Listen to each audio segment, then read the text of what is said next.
Today's guest is Rabbi Daniel Lapin, known worldwide as America's Rabbi. He is a noted rabbinic scholar, popular international speaker, and best-selling author. He hosts the Rabbi Daniel Lapin podcast and for many years co-hosted the Ancient Jewish Wisdom TV show on the TCT network with his wife, Susan. He is one of America's most eloquent speakers, and his ability to extract life principles from the Bible and transmit them in an entertaining manner, thus improving people's finances, family, and community life, has brought countless numbers of Jews and Christians closer to their respective faiths. Pairing his inheritance as a descendant of a multi-generational rabbinical family with his background in science and business, he teaches ancient Jewish wisdom in an unparalleled manner. Rabbi Daniel and Susan Lapin coined the phrase ancient Jewish wisdom to describe the oral transmission first conveyed from God to Moses at Mount Sinai. This transmission has been faithfully passed down through the generations, and much of it is revealed in the original Hebrew of the Torah. Through his teachings, Rabbi Lapin provides access to all who wish to benefit from this treasure trove. Enjoy the show.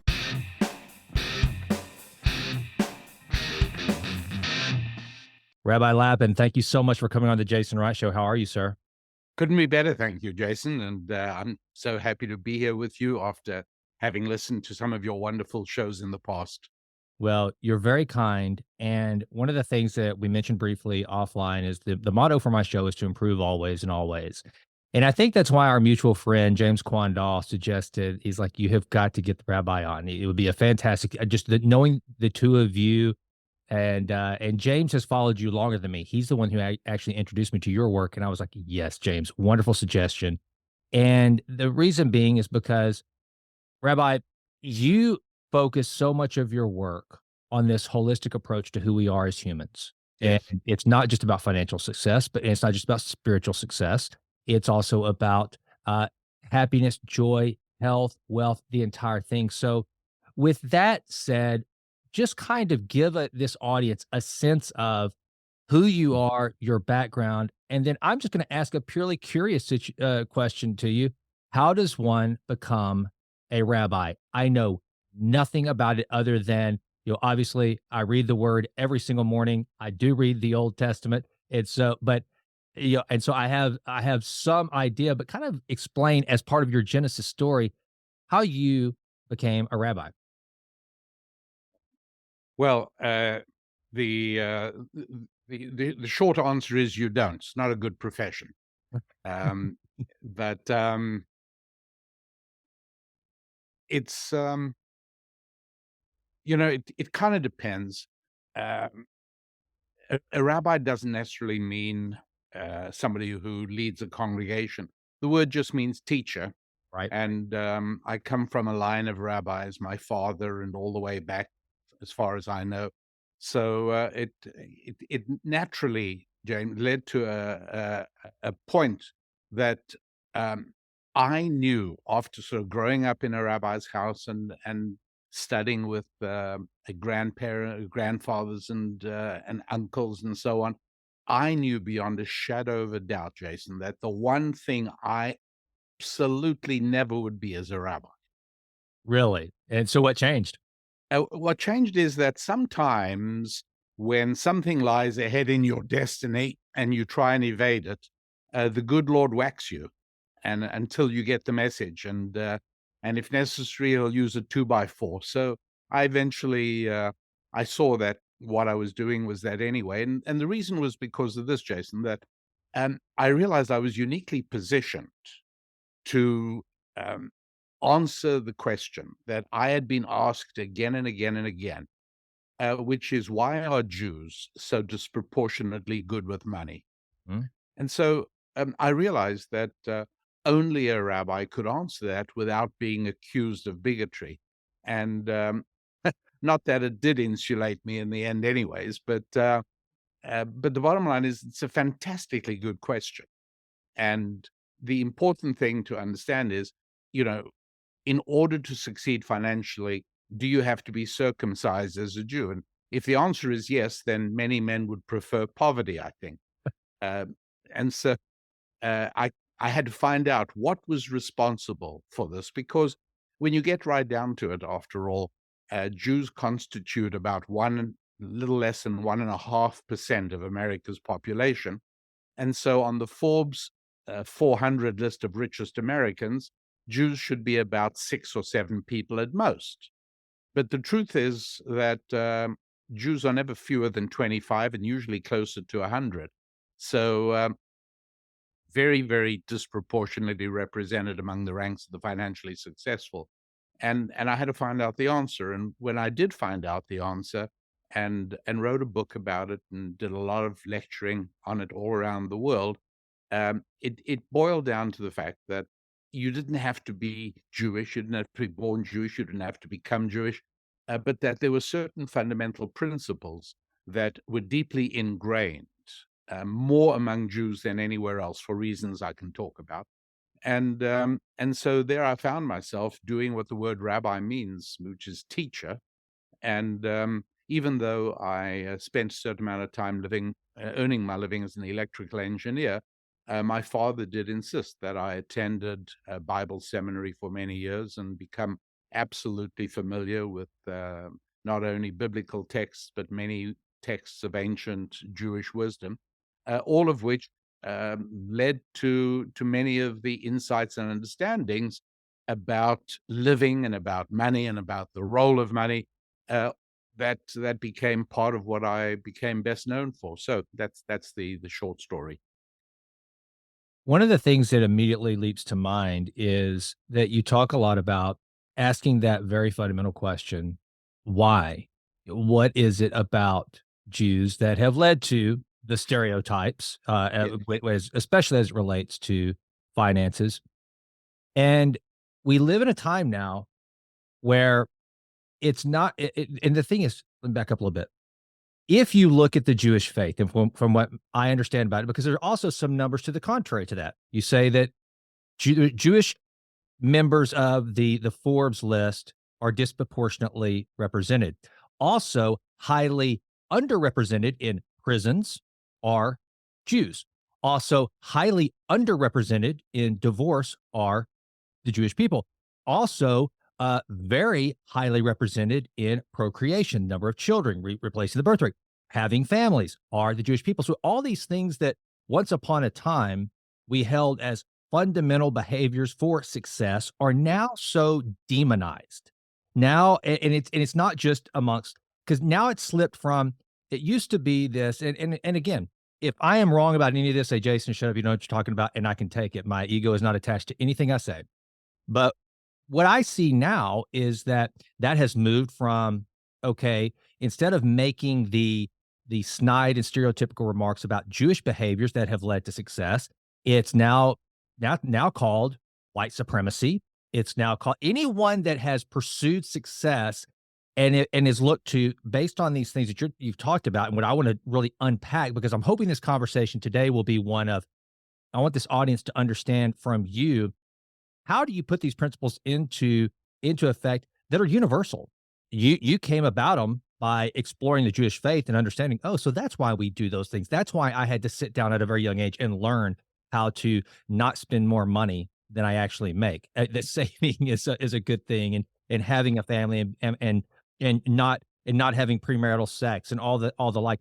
That's why those things became part of our culture. And I'm hoping that this audience will understand that, again, you don't have to be circumcised to practice these principles and to be successful.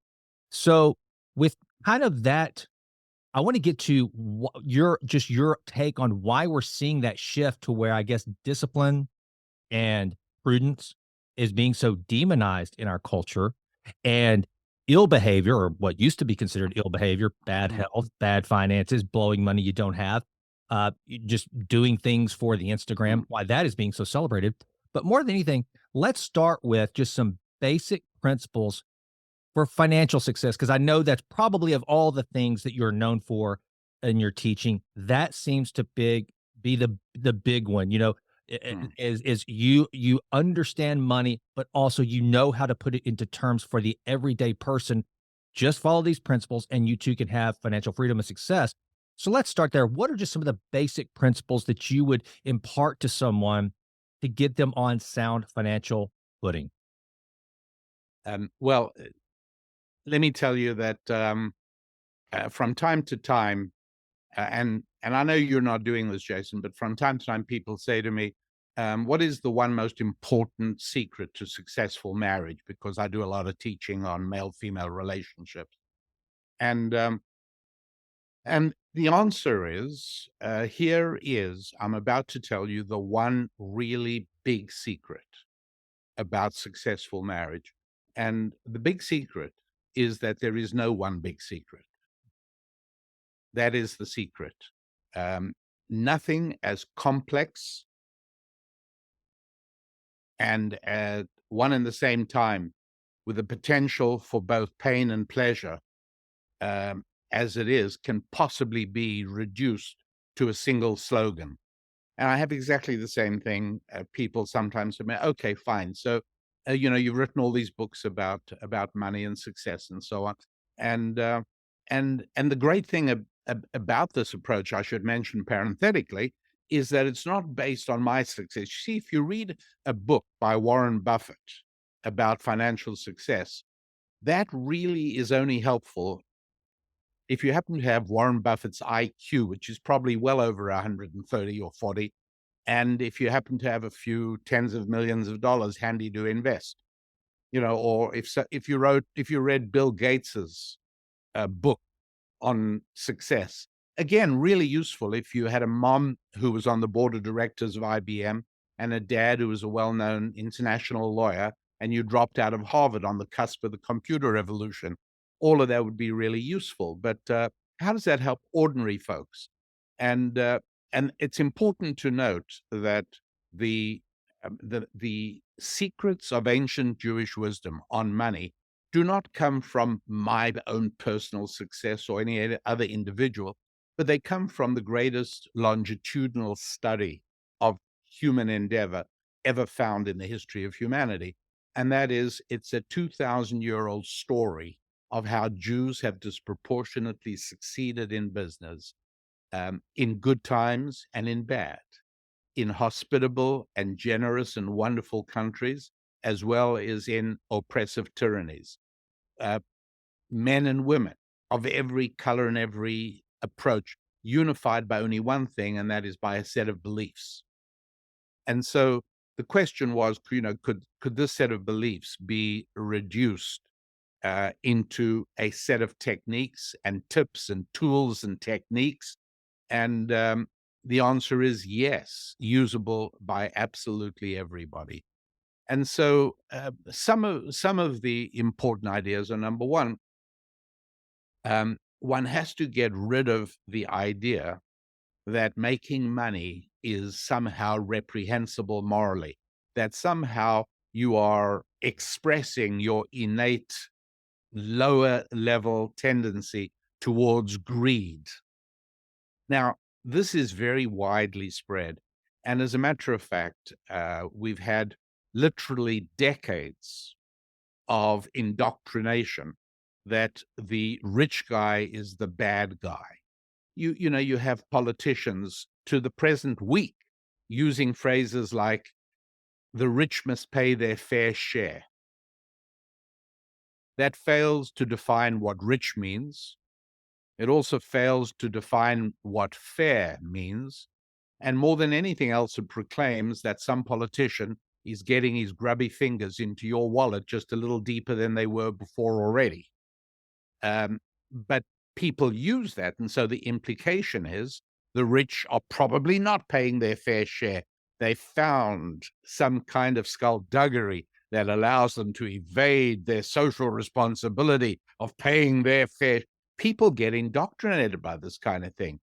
Or you think about the villain. If you check a primetime television as well as the top-rated movies, who are the villains? Who commit most murders? It's always the rich white guy, the rich business guy. It's not the poor ghetto black who's depicted. It is the rich white guy who is always the evil villain every single time. Right. Look, there's a reason that companies, car companies, food companies spend incalculable sums of money on advertising, and that is It's not, it doesn't mean that everyone who sees an advertisement for a BMW is going to run out and buy one. But it means that enough people are impacted little by little, again and again and again, by multiple repetitions to adjust their thinking so that if and when they're ready to buy a car, they are now seriously going to consider the BMW that they never would have before. That's what happens. That's how repetition works. It's why political advertising works. People who have been shown to know literally nothing about a candidate and his genuine positions and his genuine track record will vote for a candidate based on the advertising paid for by that candidate's campaign in the first place. People are impacted by what they hear. And so, you see the scene repeated every year as the academic year draws to a close 1,000 times in schools around the country, where the teacher says, what are your goals? What would you like to do? And the 16-year-old girl says, I want to become an environmental engineer and give people clean air and clean. And somebody else says, I want to become a teacher and put children on the escalator to success. And everybody applauds all these wonderful things. I want to serve the public good, and I want to go into politics to do good. Everybody loves it. And then some child gets up and says, I'd like to be a millionaire by the time I'm 30 by building a successful business that employs thousands of people and provides the goods and services that millions of people want. Dead silence, maybe even boos. Mm-hmm. What sort of ambition is that, to become a millionaire? And so one of the very important things is beginning to understand that there are only two categories of people who can take your money by force: armed thugs and the government. And it's interesting. I want to ask you a question, or just kind of make a point right there. What's interesting that you said the government. A lot of the people that it's okay that they're wealthy are politicians. It is amazing to me. We live in a time where, like you said, the kid that stands up and says, "I want to be a millionaire. I want to be the CEO of a company. I want to be an entrepreneur. I want to discover something incredible." They are besmirched. That's not a noble endeavor. Yet, if I'm like our current president, and I am by all typical standards wealthy, multiple homes, multiple million net worth, and I've been a public servant my whole life, then instead of that raising a red flag that how can you become wealthy being a public servant? You've never created anything. You've never created product. You've never created service. You're wealthy, but that's okay. We like No, you. Jason, don't forget to add in that when you entered public service, your public financial statements showed, a net worth of a few $1,000s. Exactly. And 20 years later, as you say, you're worth multiple millions, all on a public service salary. It's a miracle. Right. Yet somehow you're talking evil. of somebody who's in the news a little bit, Mhm. it so happens, you've heard of one of the largest banks. Today it's been absorbed and become the credit card arm of Bank of America. But MBNA Bank, based in Delaware, was really, they pioneered the affiliate credit card business, and it became one of the biggest banks in the world. Exactly 20 years ago, the US Senate was working on bankruptcy legislation that was going to make it easier for people, even easier for people, to get out of credit card debt. And at that point, MBNA hired a gentleman known as Hunter Biden, if that name rings a bell. Heard that somewhere. And at the time, guess who was chairing the committee in the Senate working on the bankruptcy legislation? A senator called Joe Biden. And soon after this, after 2 or 3 years of being on the MBNA payroll, the Senate canceled that legislation, colluded with MBNA to make it more difficult for people to escape credit card debt by declaring bankruptcy. So there is a simple snapshot of exactly how that process goes through. But nobody criticizes the wealth of politicians. Nobody criticizes the wealth of movie stars and sports heroes. And one of the reasons for that is because everybody understands that they cannot quarterback a National Football League team and take the ball faster down the field than anybody else. People kind of intuitively know they can't do it, and they say, "Well, yeah, I guess that quarterback deserves his big bucks," or they know that they don't look like Brad Pitt or I forget what's George the name, Clooney, Matt Damon, you can name. Sydney Sweeney. No, Sydney Sweeney, Oh, the okay. the newest, yeah. Oh, yeah. People kind of know they don't look like that, and so yeah, kind of understand. But people have no understanding, and I believe that it's no accident that one of the most important topics on which high school graduates leave 12 years of education utterly clueless about is money and finance. They're not even capable of running their own budgets. It's very helpful to keep a population ignorant on money and finance. Yeah, see, that's the thing that just that baffles me. I was reading, I saw a quick clip, I guess it was 2 weeks ago. Robert Reich, was he the labor secretary under Under Clinton? Clinton, Yeah, an economist, and he was bashing Jeff Bezos for how little his tax rate was and the fact that he deserved to be paying a wealth tax. yeah, of course. I rarely get into politics publicly. I keep them to myself. I'm very interested and I've always been active, but it's rare that I respond, but I couldn't let that one go without I fell for it. But my question to him, and it wasn't to be inflammatory or anything, but I was like, why would you attack someone that has let's look at you as an economist versus Jeff Bezos. Which one has done the greater good, as people like Robert Reich like to talk about?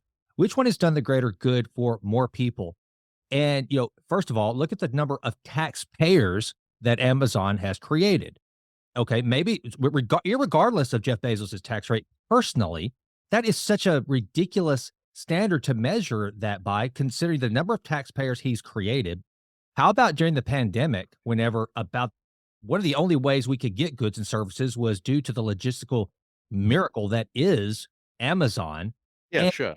so it's But like, again, the thing to say to Robert Wright is, if he is evading taxes illegally, send the IRS after him, and if he's not, leave him alone and go to Congress. But what you are doing is just virtue signaling and trying to get your name into the press. So all of these things. I mean, we've just flirted around one tiny aspect of it, which is understanding that if you're not the government and you're not an armed thug, the only way that you can have money transferred from other people's pockets into yours is by providing them with goods or services that are worth more to them than the money you're asking for in exchange. There is no other way. And so that the idea, again, you'll have heard this enough times to know that it again has indoctrinated people. Have you ever heard people people say about a charitable philanthropist makes a big donation to something or other, and everybody says how wonderful to see him giving back to society? right. What does that imply that he was doing to society while he was making the money in the first place? Obviously taking, Clear. not working, not giving, but must have been taking So everything. obviously, because in the final analysis, we all know that nobody can truly succeed at anything that deep in his heart he considers to be morally reprehensible. Right.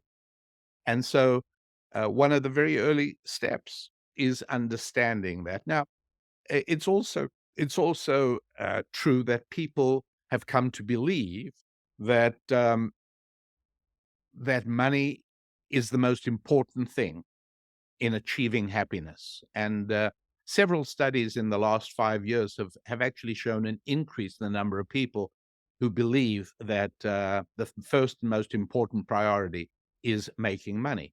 But anybody who's really thoughtful about that knows that relationships with other people are actually more important. Making money does not guarantee relationships with other people. Relationships with other people do put you in a position of being able to make more money. So there's no question that those two belong together. And so another secret of ancient Jewish wisdom on this topic, beyond realizing that making money is in itself virtuous, you're not a pirate like the 16th century, where after a lengthy career of raping and robbing and pillaging and plundering, you build a cathedral to pay your way back into polite society. That's not what business has to do. By making money in the first place, that in itself shows you've delivered value to society. As you said earlier, Jason, Robert Reich, the economist, cannot show that. Politicians cannot show that. But somebody who's made a lot of money honestly in a free market has demonstrated that enough people have derived value by what he delivers.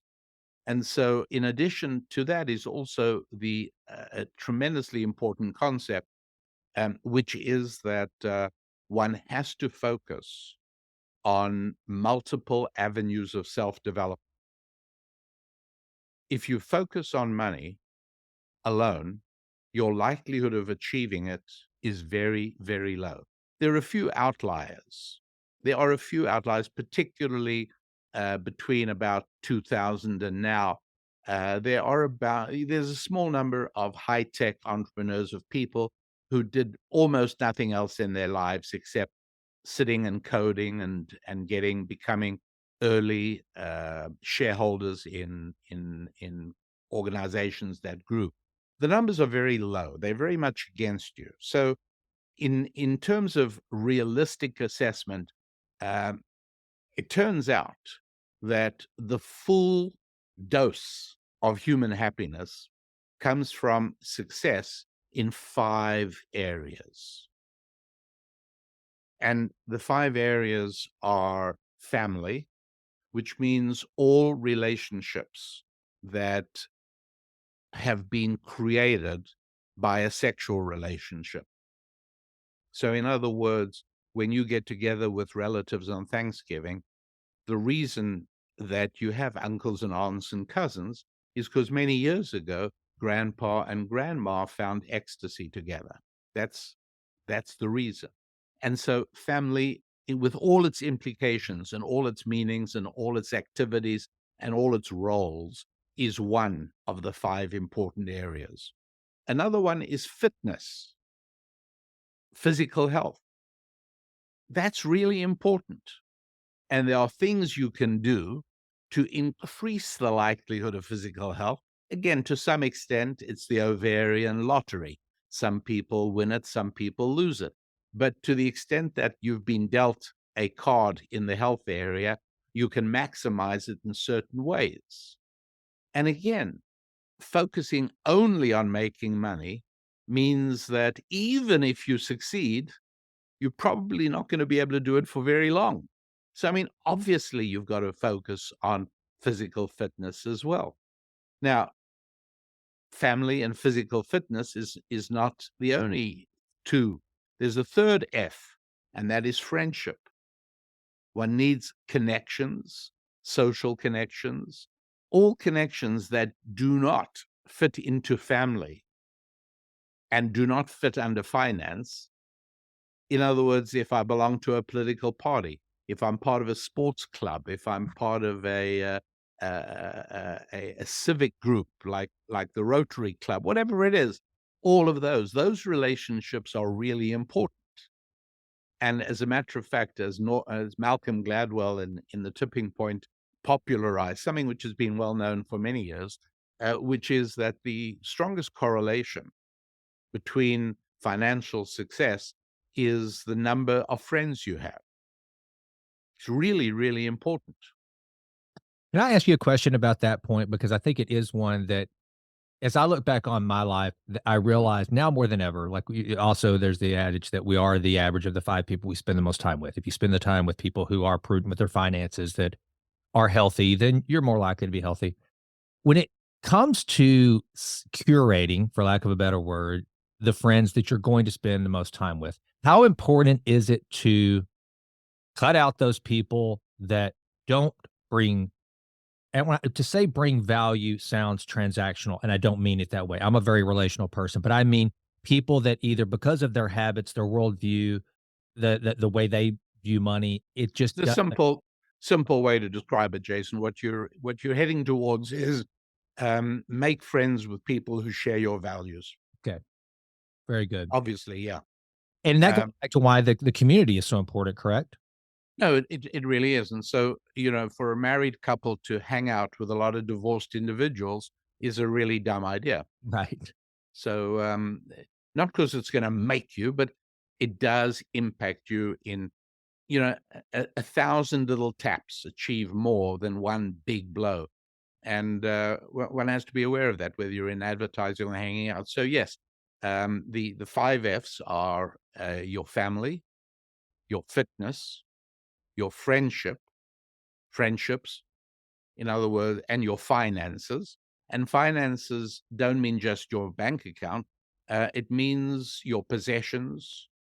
It means your investments. It means your everything that is a part of what makes you feel enlarged. It includes your finances, but it also includes your financial relationships. There now, you know, do you necessarily make money from your friends? No, that's not the exact idea.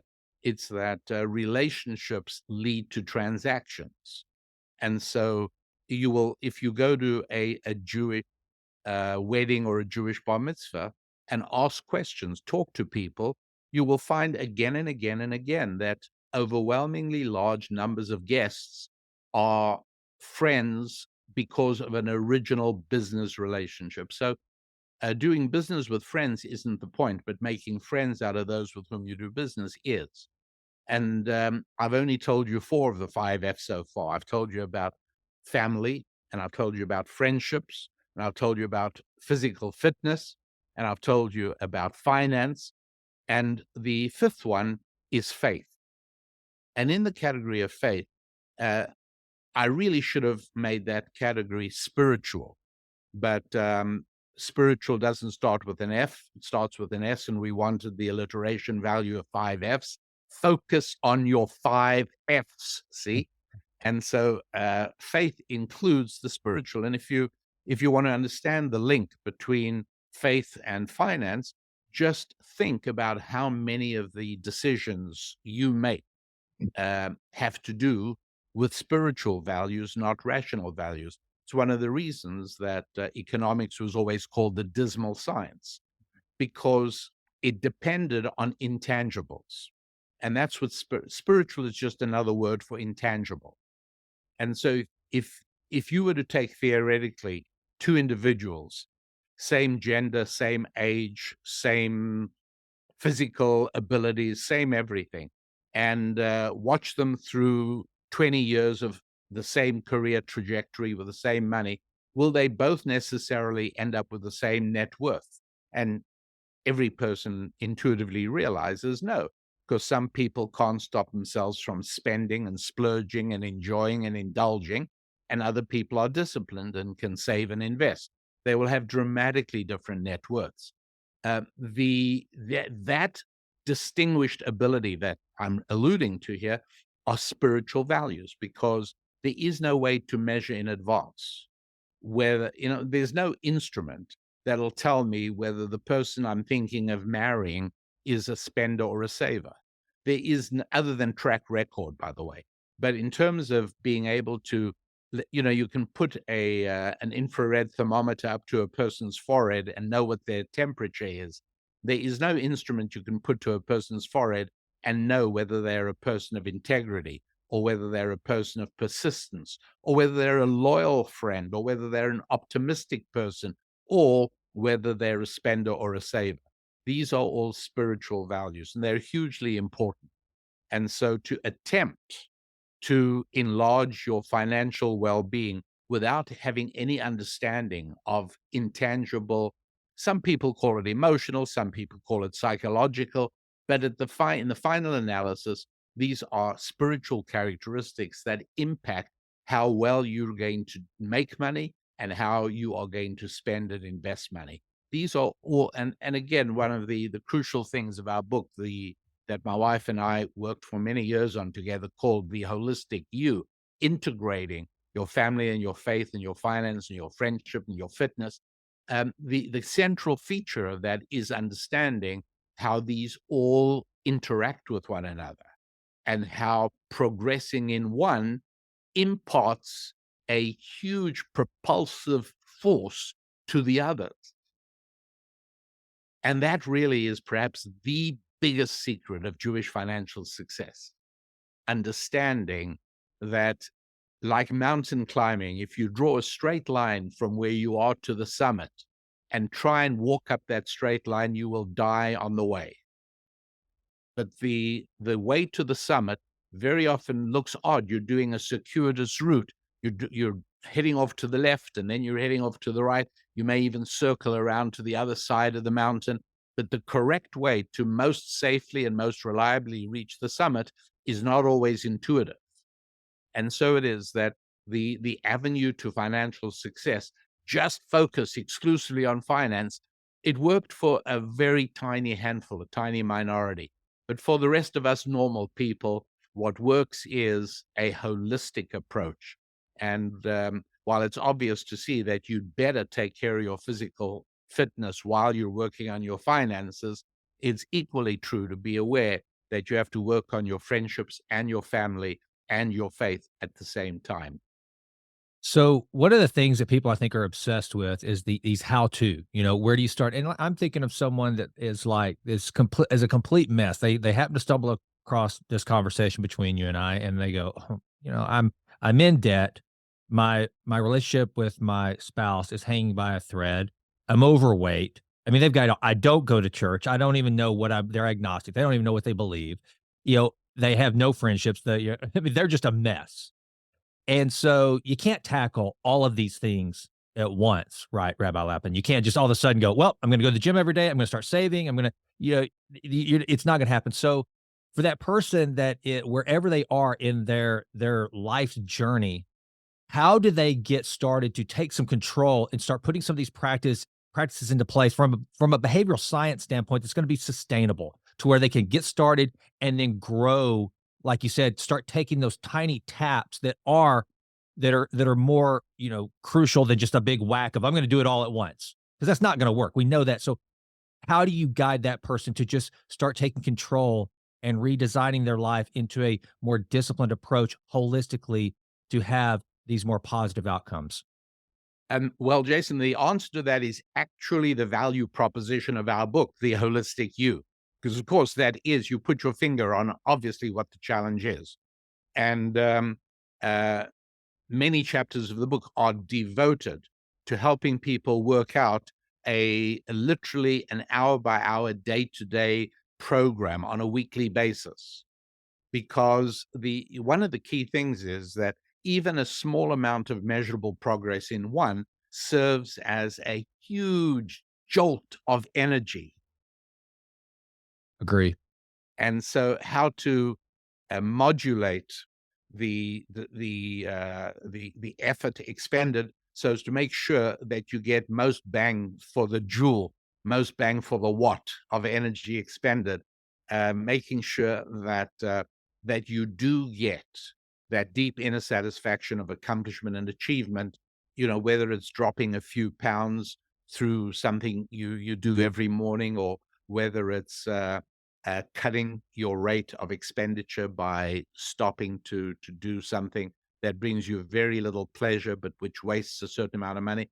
And building that matrix of performance is the entire genius of ancient Jewish wisdom that we have condensed into the Holistic You book. I can't wait to read it. I have not yet. And the reason why, so the improve always and always, here's kind of the evolution of that. I had read a Walter Isaacson's biography on Leonardo da Vinci, and it's where I first heard the story of, first of all, the architect Vitruvius and how he wanted to make a name for himself during the I guess it was the reign of Augustus, and he started his career in architecture, and then from that there were all these quote unquote Vitruvian men that were drawn, but it was Da Vinci who tried to, for the first time ever, draw the perfectly proportioned human, which was Vitruvian Man. And that's what the Vitruvian Man is. I mean, he measured from the forehead to the nose to the chin. Everything is supposed to be in perfect proportion. And that's where that served as a muse for me, because in my life, one time I'd chase health, one time I'd chase finances, one time I'd chase career, one time and I just realized that, look, you can't be one dimensional. We are a holistic being. And so it sounds to me like, and that's whenever I started the Vitruvian Project, which led to this podcast. And so that's why what you're saying resonates, I think, so much to me. So let's go through, take me through the book kind of as a how-to reach that Vitruvian, that perfect proportion, which I know we'll never reach perfection. I don't want to suggest that we should, but that doesn't mean we shouldn't try to be, always obtaining as close or as near to excellence as possible, I guess, for a better word than perfection. So what is the utility value of the book in taking people through that journey, and how is it laid out? How are the stories given? Is it through proverb? Is it through just ancient wisdom and daily practical application? How do you use this book on a daily basis for someone that wants to actually get better in all ways? Yeah. Well, as a rabbi and as a member of the Jewish people, it's always been important to be thoroughly practical and very, very focused on exactly what will bring about the specific results. And one essence of it, which perhaps chips away just a little bit at the Isaacson picture of Leonardo da Vinci, and comes a little closer to the Michelangelo idea of how to sculpt. Mm-hmm. And says Michelangelo, in almost puzzlement to the person who questions how he turns a block of marble into a remarkable statue of Moses sitting in Rome. And he says, look, I don't see your problem. I don't understand your question. Moses is in there in this block of granite. Can't you see him? All I have to do is chip away all the excess stone. I love that. I love that. So that's help understanding that this particular dilemma. Just think about this, Jason, as you may well have done in the past. We are all the product of our unique DNA. When the egg met the sperm at our original conception, our DNA fingerprint was established there and then. And it's so different and so unique from everybody else that DNA has become a very important forensic tool.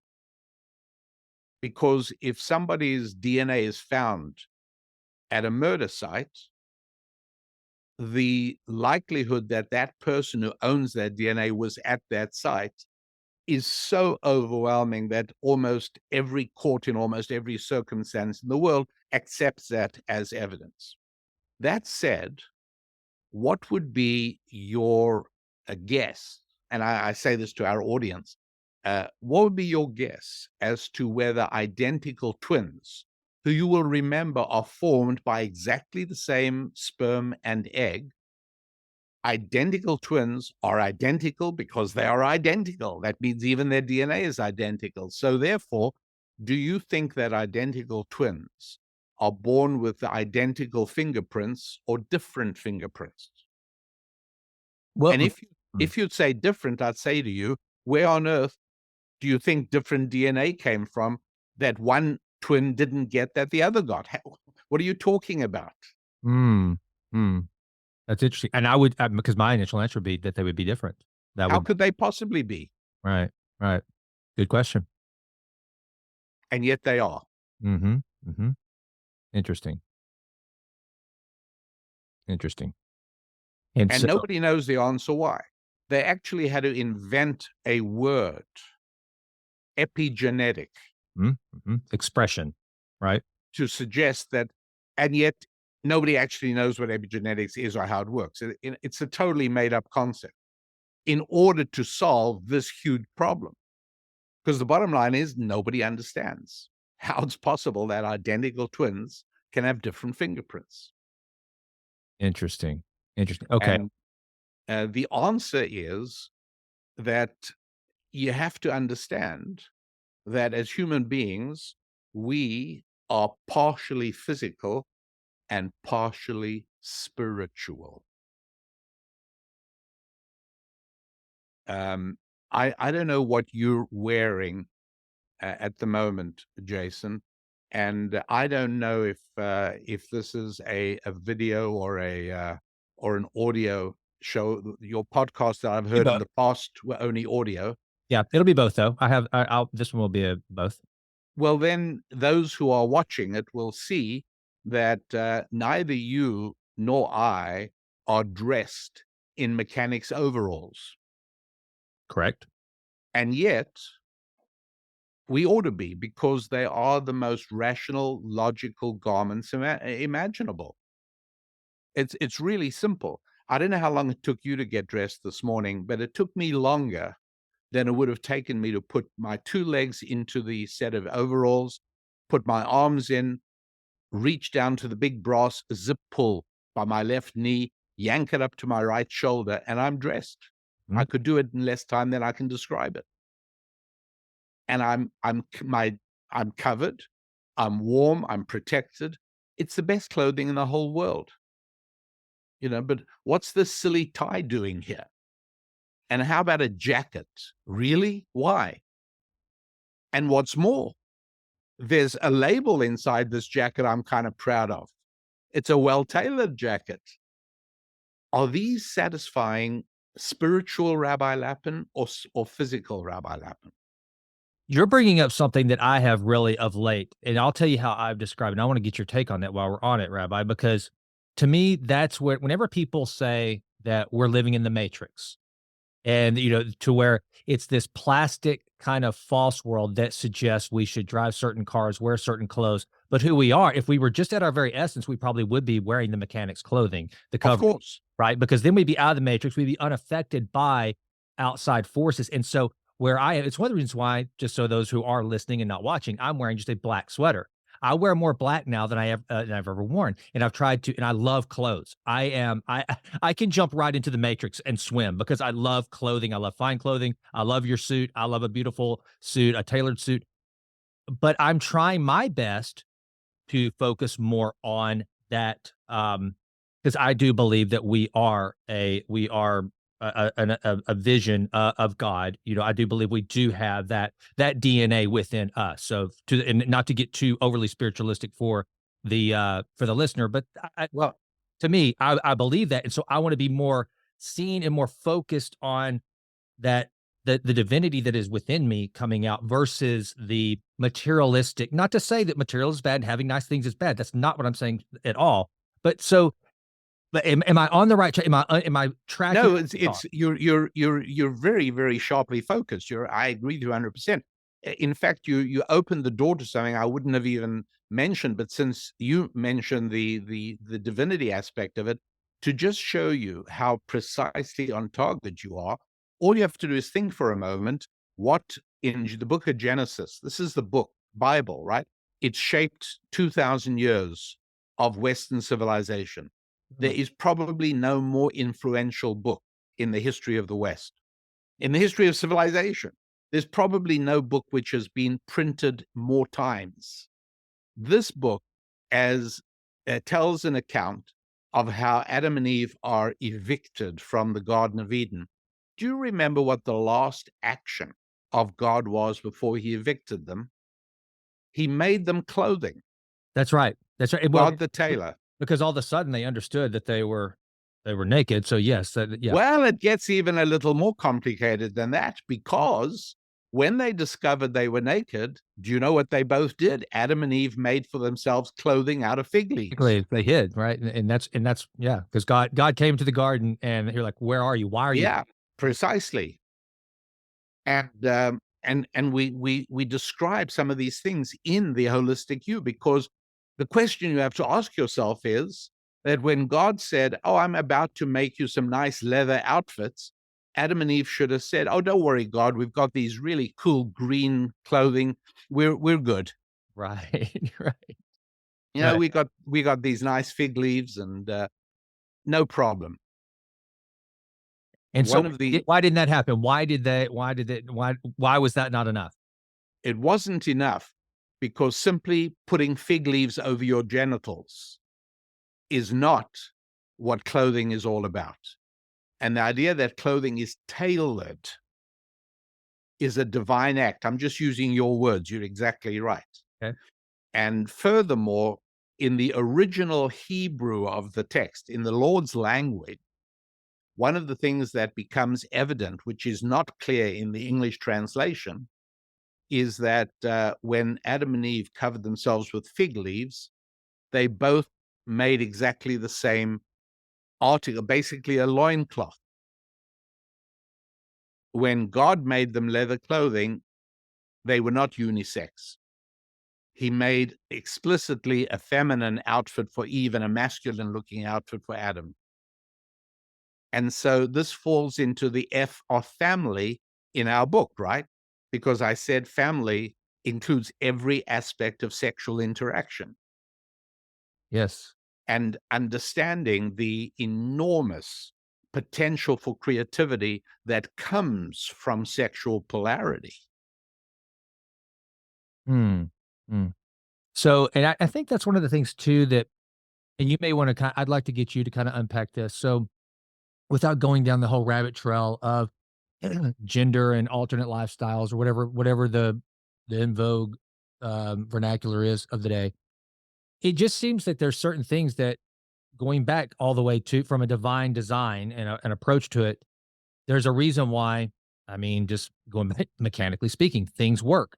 That family, there would be no family were it not the way you describe it. And so there's just you can go against that, but then what happens is you have to turn society on its ear to get it to accept. I think that's what we're seeing a lot of right now. It's not it's beyond acceptance. It's like, no, you've got to turn everything on its ear just to make it work the way you want it to work. And it seems to me like when there's that kind of struggle to make something work, that I know I'm very simple in my approach, but I'm just like that ought to be a signal that something's not lining up the way it should, because otherwise it wouldn't be so complicated and it wouldn't have been sustainable for 2,000 years back whenever, if you didn't agree with someone, you just cut their head off or kill them. You didn't have to conform like you do today, I guess. I mean, unless you get kicked out of the tribe, but I don't know. It just seems like where what I'm seeing that you're saying is like there's this fundamental approach to the way we have evolved as a species, but and it happened not because of biblical doctrine, but more because the things that you're talking about, faith, family, finance, so these things, it's because it works. It's just the way it was designed. Am I on to you? Anyone would think we'd spend 2 hours preparing this conversation beforehand, because, once again, you have drilled down to the absolute essence, and you're exactly right. If I had to describe our book, The Holistic You, in one sentence, I would say it is the reliable, revelatory guide to how the world really works, with the word really in capital letters. Mhm. That's exactly right.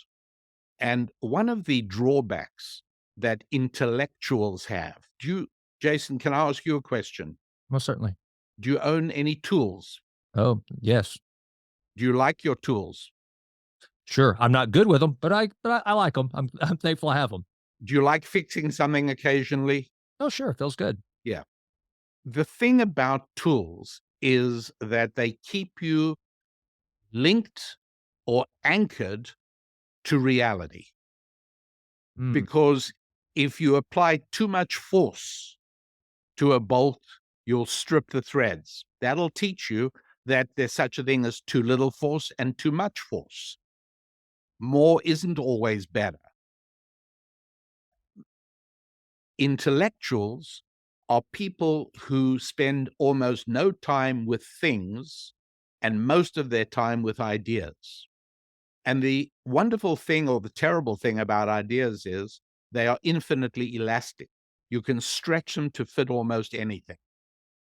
But anybody knows, anyone who uses tools, anybody who is around things knows that if you try and make if you put too much stress on a piece of wood, it'll crack. Mm, mm. But there's no such thing as too much stress on an idea. That is, oh man, you just described that fantastic. I love the idea that academics spend too much time with ideas and not enough time with tools, and the elasticity of those ideas can bend till we break. I'm watching a documentary right now about Stalin and Lenin, or I guess it's actually the beginning of Leninism, and it talks about how whenever Lenin was essentially exiled and cast out, that's all he did was think and theorize and write and theorize and think until and we know how that turned out. And I think that's the thing that and because you and I will be people if the I believe that I've got an audience that's pretty broad in their thinking, and but there's probably some people that are further to the left, that are further to the right. Some have no idea. But in the wrong hands, or whatever hands that this conversation would come into, people would call you and I, even though I'm a Christian, you're a Jew, we're religious zealots, we're bigots, we're too conservative, we're behind the times. And it's a shame because honestly, what you're saying, Rabbi, at least this is in my heart.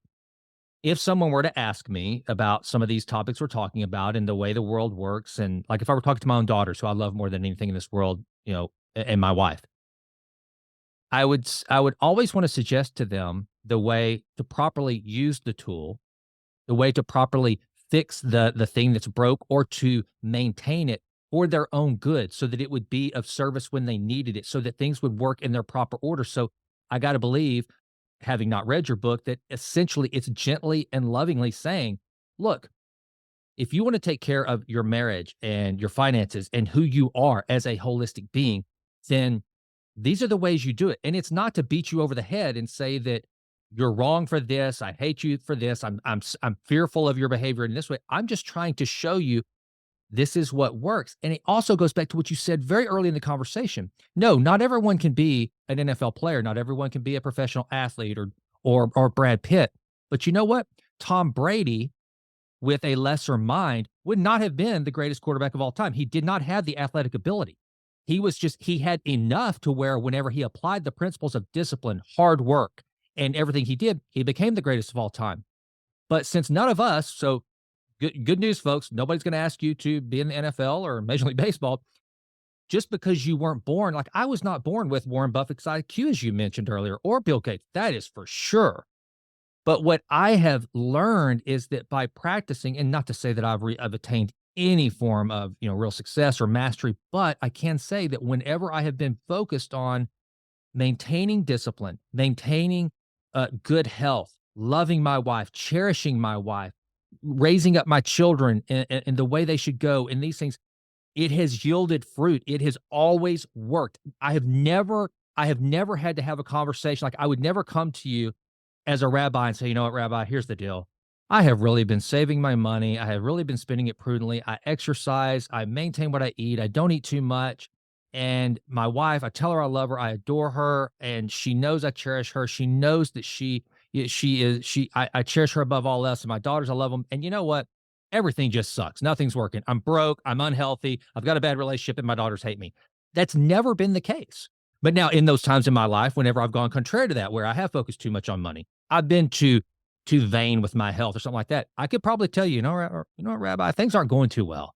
And so I just hope that people hear this message from you, and I, for that matter, and they realize that this isn't about some sort of righteous indignation or self-righteous behavior, but it's just like saying, the holistic you is one that just works. It's using the tools that were meant to be used in a practical way and not stripping the bolt. It's or picking up a hammer when what you need is a screwdriver. What we're doing is we're saying, I mean, am I getting the gist of this book that I have not read, but I can't wait to get my hands on?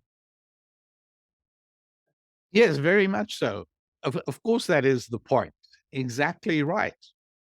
And recognizing that the remarkable message of the fingerprints of twins, to go back to that idea, is the idea of human uniqueness. Understanding from the Edenic story we touched on that men and women are different. Now, you can use a hammer instead of a screwdriver, or you can use a wrench instead of a needle-nose plier, and you can tamper with ideas as much as you like, and you can try and indoctrinate young people to believe that there are no differences between men and women beyond the plumbing. And then you wonder why they struggle with marriages. Why are there fewer marriages than ever before? You mentioned earlier, why is fertility, even in the United States of America, down to well below replacement level? It's down to about 1.6 at the present time. What is going on? Why is this wrong? Well, because you are intellectually manipulating people into ideas that have nothing to do with reality and how the world really works. And the truth is, any open-minded, intellectually honest individual who has ever lived with a person of the opposite sex knows immediately that in addition to the absolutely delightful physical distinctions, there are actually spiritual distinctions. Now, if you don't like the spiritual word, then call them emotional and psychological. I don't care what you call them, but just recognize that money, making money, means something entirely different to a man than it does to a woman. When industries left the area of Pittsburgh, when the steel industry went, when manufacturing left the Northeast, and money problems multiplied. If there's one thing we've got good stats on in the United States of America, it's on medical health, because your stats are taken every single time you go to the doctor. And so we know that without a shadow of a doubt, sexual dysfunction strikes in significant force when in an area where industries close down and finance declines.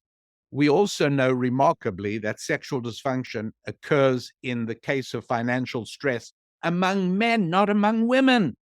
Now, that's important to know, that money means something quite different to a man than it does to a woman. You got to know that if you want to live successfully. You've got to be able to look at the indoctrination in the eye. You've got to look at the propaganda in the eye. You've got to look at the liars in the eye and say, I'm not going to let your rubbish ruin my life. I am going to stick to how reality works. I want to ask you something, because I want to give people a reason to completely just throw their phone out the window or really get mad at you, Rabbi. So what are those differences? What is the difference between a man's view of money and a woman's view? I want to really stir people up here. Well, it's again, I'm keeping an eye on our time, and I think we sort of are beginning to run out. So I've got to be careful not to embark on something too complex. But again, I explain it very fully in the book, and here's a little bit of what I say, Jason. To understand the difference between what money means to men and what money means to women, we have to look at a very, very strange phenomenon, and that is the phenomenon of the baculum. And let me tell you what a baculum is, because the overwhelming majority of our listeners are extremely unlikely to know what a baculum is. And that's okay, because it's not covered in most high school courses on biology. But a baculum is something that almost every mammal except men have. And that is, the best description of it is a penile bone. At the time when it is appropriate for mating and procreative purposes, a rigid extension extends into the male organ, providing the rigidity necessary for penetration and impregnation. I'm trying to use language that any children listening will not be. Understood. But I'm clear, aren't I? Absolutely. Okay. Don't you think evolution should have given that to men as well? Wouldn't you have thought that there'd be a huge advantage to a man who Yep. can never, ever need a little blue tablet made by Pfizer? Most certainly. And yet, evolution has failed to provide men with a baculum. Hmm. And so the essence of a relationship between a man and a woman is apparently not procreative. That's part of it, obviously, from a biological perspective. But if it was purely procreative, then surely men would have been equipped with a baculum as well as horses and elephants and dolphins and every other mammal, including most primates, by the way. So it's a very, very interesting thing. There's a fundamental difference. And so going from there, we make another discovery that, again, with the exception of a very small number of high-tech era black swans, the overwhelming majority of highly successful men are married. Yep. So what is it about the presence of a woman in my life that makes me more likely to succeed financially? That's really important. Mm-hmm. Here, now I'm going to put it a slightly different way. You wanted me to irritate people. I hate doing that. I hate irritating people. I can't help inadvertently But I'm doing it blaming you. You sometimes. brought it out in me today, Rabbi. I hate to too, but I'm blaming you because you brought it out in me. Okay, fine. Because you know what? As Alexander Solzhenitsyn said when he came out of Russia in the 70s, sometimes telling the truth makes people angry. The Gulag Archipelago is one of my. Everyone should read that if they want to. Oh, go ahead. Sorry. And so part of the reality is that having a few dollars lets a man expand his dating pool, if you like. Hmm. But paradoxically, having a few dollars reduces a woman's dating pool. Yes. Because when a woman meets a man, among the important things she wants to know about is, how's he doing financially? How ambitious is he? Mm-hmm. Now, stupid men denigrate women who think like that as gold diggers. Mm-hmm. But that's just a self-protective mechanism for losers. Agreed. Because as the father of 6 daughters, and I gather you have a daughter or two. 2, yeah. You will teach your daughters, as I teach mine, to be very alert to the financial situation of the men they meet, because I don't see finances as an irrelevant sideshow at all. It tells me a whole lot about a man. It tells me, for one thing, if he has the ability to save and invest. Can he defer gratification, or has he got to spend everything on the latest gadget or the latest pleasure? So the financial condition of a man tells me a lot about a man, tells a woman a lot about a man. It is impossible to make money if you do not have the ability to relate comfortably to other men. Because you have to either get a job, you have to progress in a job. And, what is the difference between doctors who make a lot of money and doctors who struggle to keep their practices open? It has nothing to do with what medical school they went to. It has nothing to do with where in their class they graduated. It has to do with their people skills. Yeah. Yep. And so the financial status of a man tells a lot about the man. And so if the man has a few dollars, yeah, he has more choice in the dating and mating pool. But if a woman has a few dollars, well, something has changed, because one of the absolute worst feelings for a man is impotence. Again, going back to the financial success of the Pfizer pharmaceutical company, it's one of the worst things. Now, impotence is very closely related to dispensability. not being needed. A man needs to be needed. Mm-hmm. And that is why, and I hate to say this because invariably there's going to be somebody listening in this situation. And so let me say, yes, there are exceptions, but in general, marriages where the woman has more money than the man do not last. They don't last very long at all. Marriages in which the wife out-earns the husband do not last very long at all. Either she meets up and is attracted to an alpha man at work, or alternatively, he meets somebody who actually has respect for him. Because almost no woman, there are exceptions, folks, there are, but almost no woman respects a man who can't earn a living. And that's one of the reasons why men who do not have jobs and who sit around wonder about why they're not finding girlfriends. And they can't bear the idea that it has a lot to do with money. And that's back to my book, The Holistic You, Family and Finance, Sex and Money, very, very close connections in very different ways for men and for women.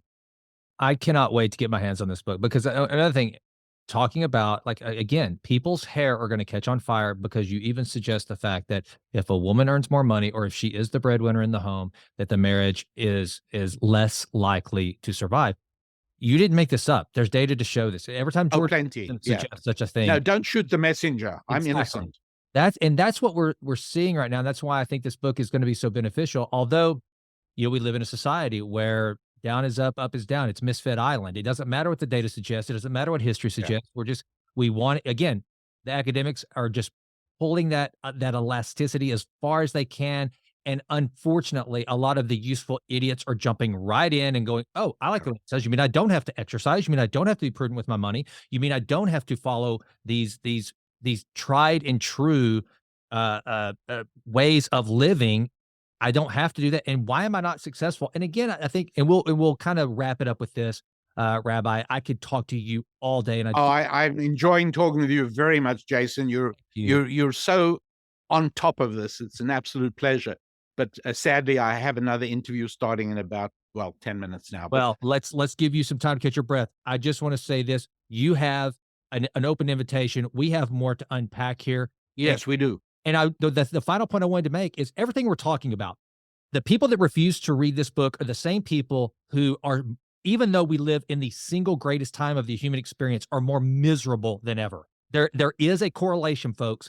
Whenever you just kind of butt up against reality, you butt up against the things that the way we were designed to operate, it's going to be a miserable existence. And I think that's what we're seeing. So I think your book could be an antidote for those who still have enough of an open mind that are seeking to go, why are things so good and I'm so miserable? I think the Holistic You would be a great place to start. So where can people find you, Rabbi, to follow you, to get your YouTube videos, and to order the book? How do people stay in contact with you? Well, of course, on social media, naturally, I'm everywhere. But my website is rabbidaniellapin.com. Rabbi Daniel Lapin, Lapin.com. And let me ask you this, Jason. Does a certain large international online bookstore advertise on your show? No, they do not. Well, then I'm not going to give them free advertising by mentioning their name. But obviously, my book is available wherever you buy books online. But they can get it on your website? Yes, it's available on the website as well. I will have that. I will have the links to that because just so you know, whenever you publish a book, that helps the author. So if you want to support, correct, right? So Rabbi, I highly suggest. So I will take care of that. I'm on it. So Rabbi, I want you to get to your next interview. I am so grateful for you making this time. Please do come back and shalom, sir. Shalom to you, Jason. And again, if I may compliment your podcast, and if I can compliment your interviewing style, as you can imagine, I do a lot of interviews, and some of them I just keep looking at my watch. I just wanted to get to the end. It's grueling and arduous, and but as you can tell, talking with you has been an absolute pleasure. It's been very stimulating, and for that, you deserve considerable credit. It's a lot harder to do than people think. So thanks for being so good at it. Thank you, sir. I really appreciate that. I'm honored. Okay. Thank you so much, Rabbi. Bye-bye. You bet. Bye-bye.